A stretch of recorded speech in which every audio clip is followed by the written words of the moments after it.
Parents, when you visit California, childhood rules. If you don't remember how awesome childhood is, just ask yourself, what would kids do?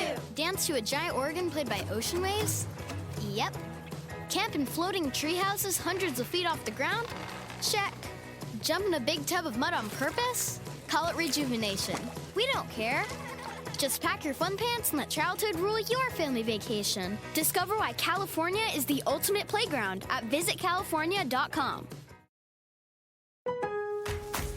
Lowe's knows that your business is built on speed and trust. That's why the Lowe's Pro Desk is here to get you what you need the moment you need it.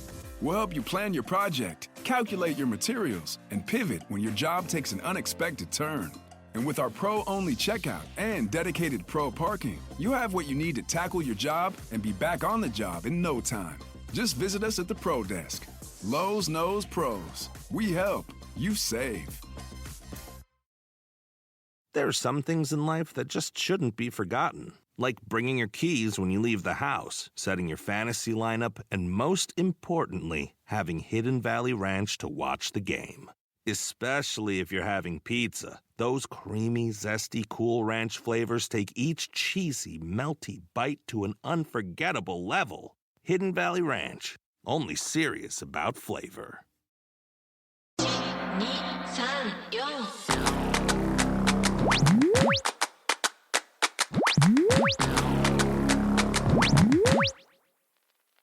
This is a little segment, a little ditty I like to call an example of figuring it out. What a pitcher figuring it out looks like. This is Kaleb Ort, okay? A lot of you guys may actually remember Kaleb from a spat he had on, not him, Matt Strom was defending him on when they both played for the Red Sox. He was struggling with the Red Sox for a long time, but he had really great stuff and no one could figure it out. He's a hard thrower guy, can throw up to 100 miles an hour. He had a good slider, like we just couldn't explain. Nobody could explain, like, why is he not as good as we think he could be? For example, in his 3 years with the Boston Red Sox, he had a 6.27 ERA over 51.2 innings.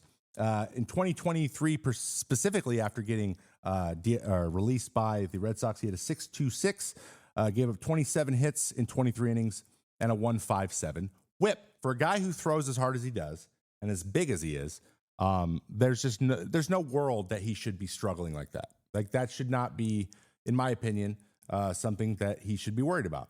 Now, going into last season, I said, Kaleb Ort is a guy I think is a diamond in the rough, and he's going to figure it out. Someone's going to tell him, hey, we think you should make these couple little adjustments, and you can be a great pitcher for us. Well, that team ended up being the Houston Astros. This last season for Houston, after being tearing it up in AAA for them, 2.55 ERA, 16 hits, 24 innings, and a .81 whip. What changed? In my article last year, this is what his usage was. He threw his fastball in 2023, 72% of the time, cutter 3% of the time, sweeper 23% of the time. In 2024, 55% fastballs, 18 cutter, 17 sweeper. He went to the Houston Astros. They said, your cutter is good and your slider is good. You need to throw them more. Stop throwing so many fastballs and throw them in hitters' counts, please. And that's what he did. He got an organization that said, we identified this good thing about you. If you go do this thing for 15 outings, it's going to pay off. Check it out. And he did. And he turned his career around. He's going to make the team. He's going to be a big part of that bullpen. He was throwing big innings towards the end. Now he gets to sit out there with Brian Abreu and watch that guy just absolutely dominate, right? So Kaleb Ort is my diamond in the rough, and we saw him flip a switch. This is what pitchers flipping switches looks like. And then it's so fun to go back and find those little adjustments that they make and figure out what happened. So the organizations that do this the best, and I think it's pretty clear the Astros are one of them. See also Yusei Kikuchi last season when they said, hey, man, throw your slider and your fastball and stop messing around with everything else. And then he punched out everyone he faced for the rest of the year. They did it again with Kaleb Ort, and they've done it with a bunch of guys they bring over. I'm always looking for these guys. So this is a segment we're going to be trying to do fairly regularly throughout the year. And I'm excited to find the next one. But Kaleb Ort, pay attention to him. Anyone out there that plays fantasy baseball, you should go see where you can get him towards the end of your draft. If not, just straight up off waivers, because I think he's going to play big time, much more into their bullpen than maybe people are projecting because of the lack of innings. But I think he found something that clicked. All he needs to do is pitch and be healthy and just keep doing the same thing. Like the things that he's discovered are going to be effective continuing it on. Like he's figured something out. Another guy to pay attention to in that same vein, and I just want to give this a little shout out to this guy because I saw him pitch in his big league debut and I knew immediately that he was going to be a big part of it, though he is hurt currently right now for the Seattle Mariners. And now I'm Troy. Great. Blanking his name. All this build up just to not even say the guy's name. Someone will say it in chat and then I'll say it again. But he is nasty too. A guy named Troy for the Mariners. See, this is what having producers is. Hey, David, what's the guy's name? Troy Taylor. Thank you so much. Troy Taylor. I knew it was Taylor. I knew it was a T name. Troy Taylor. Pay attention to him too. He's going to be a big part with Matt Brash coming back for that bullpen as well. And that's my diamond in the rough. That is how you figure out a guy has figured it out. All right, what the hell is FIP? What is FIP? You guys know what FIP is? This is a part of a new series I call What the Hell is... Now, who are we kidding? What the fuck is FIP? What is it? I'm here to tell you. You guys mean fielding independent pitching, don't you? This is where we break down statistics, and I try to give you a little bit of a context on how we use them, why they're important, and when you hear them, you don't just go, "Oh my God, who cares? Just tell me what their ERA is." Okay, this is another important one for analyzing pitchers and how good they would be despite what team they're on. All right. So fielding independent pitching is attempts to calculate what pitcher's ERA would be with the current league average fielding. So it doesn't really matter. It makes everyone have the same team behind them, basically. And it tries to control what would your ERA be if everyone were pitching with the same team behind them. So we can see how good are you regardless of what's going on back there. Because there's some guys who should have a 3.5 ERA that end with a 2 ERA because their defense is incredible. Then there's guys who have a 5 ERA that should have a 3.5 ERA because their defense is terrible. They should have around the same statistics, but they don't because they're on two drastically different defensive teams. So fielding independent pitching attempts to pull this away from the defense and give you a number similar to ERA. It is calculated using only things that pitchers can control. That is home runs, strikeouts, walks, and hit batters. So these are fully in your control. Maybe home runs is the least, but I guess the hitter still has to do stuff. But like strikeouts are just yours, walks are just yours, hit batters are just yours, and home runs are just yours. Like the ball goes over the fence, the run scored without anyone needing to field. These are the things where fielding isn't important. So they try to use weighted versions of these in order to come up with an ERA. I had the equation. It is ridiculous. It's ridiculous.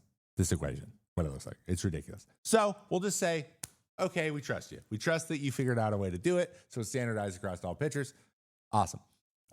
If you remember from last week when we were talking about WAR, FWAR is the one where it tells you what they did actually, not predicting what they're going to do.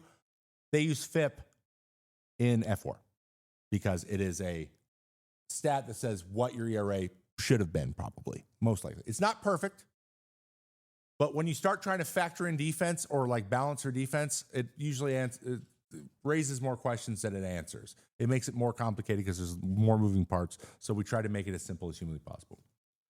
So, as you can imagine, because of what I just said, FIP doesn't help ground ball pitchers much, and it helps strikeout pitchers a lot. This is a big reason why strikeout pitchers became so valuable, is because they create the value themselves. They have the potential to take over a game and only have things that they create value themselves, and then the defense can't mess it up. If you think about it that way, that makes a lot of sense. But it does two big things. So here's how it's used too. I'm sorry, I'm getting a little bit. Okay, so it's used to do two major things. You want to either determine whether a guy is overperforming his ERA. Is this guy basically, is he just like giving up lots of contact, hard contact, and his defense is bailing him out and things are going his way and he's getting lucky, and his ERA on a normal team would be, higher? Or is this guy have a higher ERA because he had a couple blow-up outings? Relievers have this happen a lot. A lot of FIPs go above what their ERA actually is, or sorry, below. So their FIP is always lower. And is this guy underperforming? And this is the more valuable use of this, I think, is for like teams like the Rays. When they go and claim a guy off waivers, they look at things like this. This is a good indicator of whether or not this guy is going to be better on their better defensive team or not. All right? There are some things in life that just shouldn't be forgotten, like bringing your keys when you leave the house, setting your fantasy lineup, and most importantly, having Hidden Valley Ranch to watch the game. Especially if wings are on the menu. Those creamy, zesty Cool Ranch flavors take each spicy, savory bite to an unforgettable level. Hidden Valley Ranch, only serious about flavor. Americans love using their credit cards, the most secure and hassle-free way to pay. But D.C. politicians want to change that with the Durbin-Marshall credit card bill. This bill lets corporate megastores pick how your credit card is processed, allowing them to use untested payment networks that jeopardize your data security and rewards. Corporate megastores will make more money, and you pay the price. Tell Congress to guard your card, because Americans lose when politicians choose. Learn more at guardyourcard.com. So take my career, for example. These are on the left, we have my actual ERA, which it was here, and I cut it off for some reason because I'm an idiot. And then on right, that's my FIP. So my first year was a 7.88 ERA. Ooh. FIP was a 4.77. Still not great, but much better. Then 4 to 3.25, 5 to 3.8, 3.2 to 3.08, 2.94 to 3.73, 3.86 to 3.62, so on and so forth. And only 3 of my 10 seasons were where my ERA was lower than my FIP. What's a good FIP? Good FIP is the same as a good ERA. So here's the thing. The FIP's almost always, like, if you have a 2 ERA, your FIP being lower than 2 ERA is really hard. It's really, because you, at a certain point, not giving up any runs ever, you just have to have some defense behind you. You just have to. It's the big leagues, right? You just have to. Like Clase, right? Clase last year, he had like a 0.63. His FIP was like a 2.5 because he didn't strike out a bunch of guys. He actually struck out less than 1 per inning. But it was all soft. It was just ground ball, soft, weak contact, nothing dangerous. So the reason I was like this, because I always had a lot of strikeouts, but I also walked a few. So if I had high strikeouts, low walks, this would be even lower. But it's funny. One of the best years, in my opinion, a 1.5 higher FIP, because I didn't strike out near as many guys I did in my last year. But my best year, 2.94, I got a lot of help defensively, which I didn't know. 2018 was pretty good. I pitched as well as I probably should have pitched.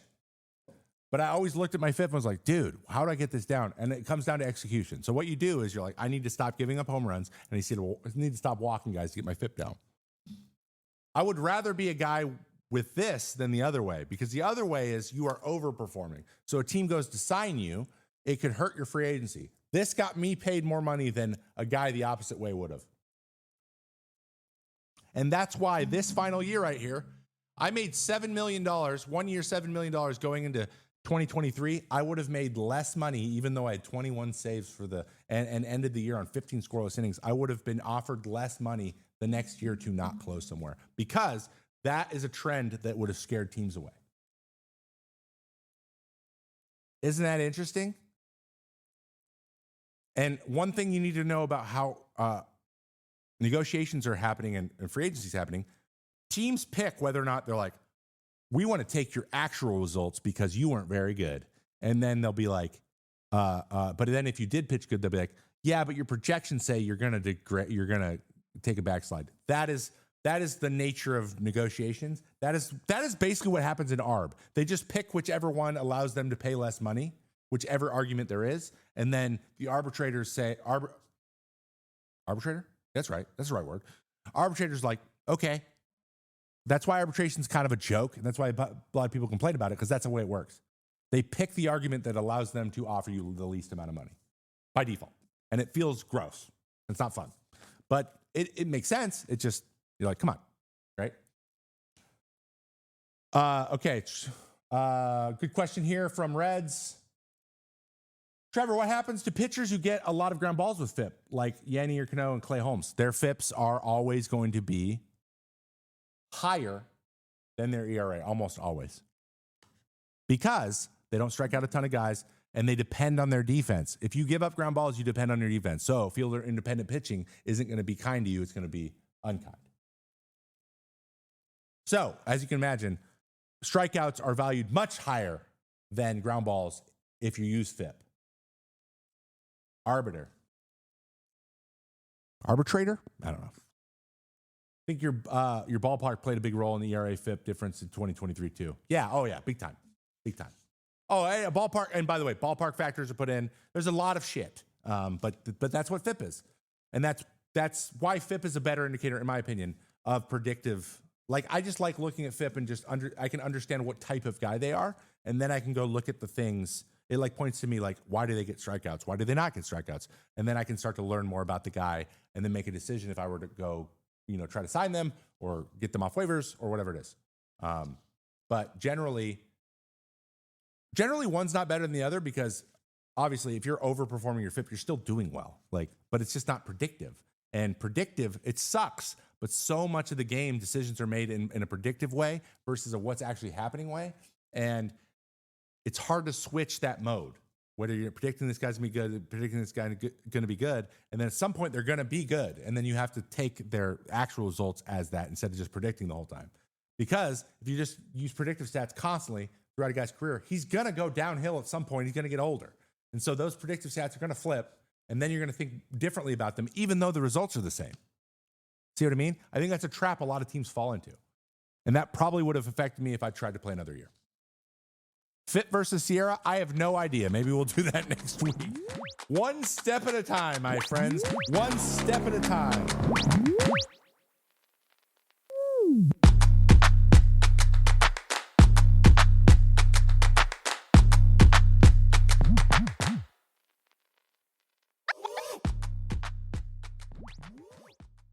There are some things in life that just shouldn't be forgotten. Like bringing your keys when you leave the house, setting your fantasy lineup, and most importantly, having Hidden Valley Ranch to watch the game.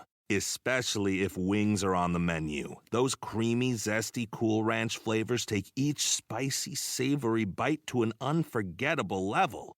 Hidden Valley Ranch, only serious about flavor.